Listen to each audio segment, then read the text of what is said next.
নমস্কার, আজকে আমি শাপলা ভাজির রেসিপি করব। ভিডিওটা না টেনে শেষ পর্যন্ত দেখতে থাকুন।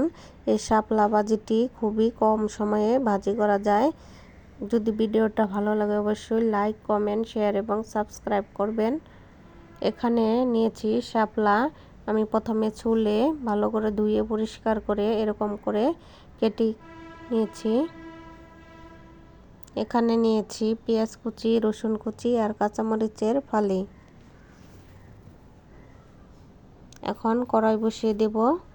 কড়াইটা গরম হলে দিয়ে দেব তেল। তেলটা গরম হলে দিয়ে দেব পেঁয়াজ কুচি, রসুন কুচি আর কাঁচামরিচের ফালি।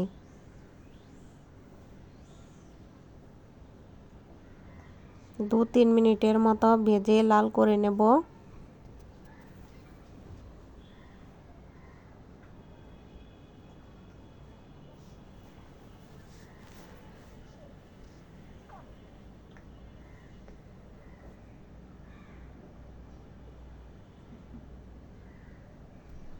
দু তিন মিনিটের মতো ভাজা হয়ে গেছে। এখন এর মধ্যে দিয়ে দেব শাপলা।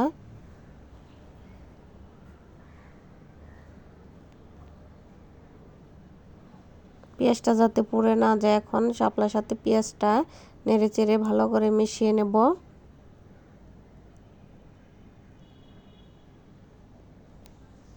এখন দিয়ে দিব 1 চামচ লবণ,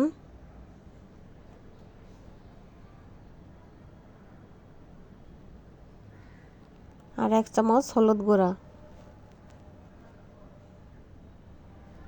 ভালোভাবে নেড়ে চেড়ে মিশিয়ে নেব।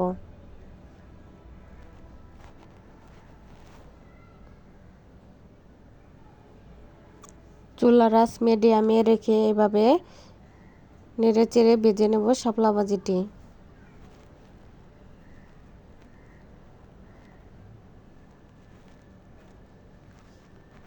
7-8 মিনিটের মধ্যেই এই ভাজিটি হয়ে যাবে।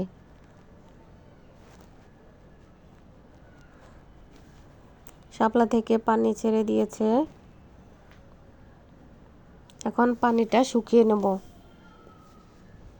কিছুক্ষণ পর নেড়ে চেড়ে দিতে হবে।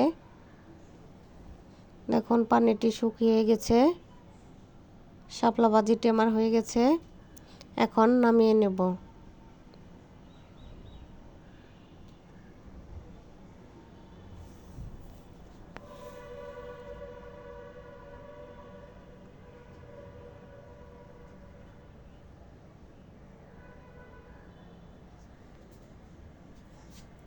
পরিবেশনের জন্য রেডি। ভিডিওটা যদি আমার ভালো লাগে অবশ্যই লাইক, কমেন্ট, শেয়ার এবং সাবস্ক্রাইব করবেন।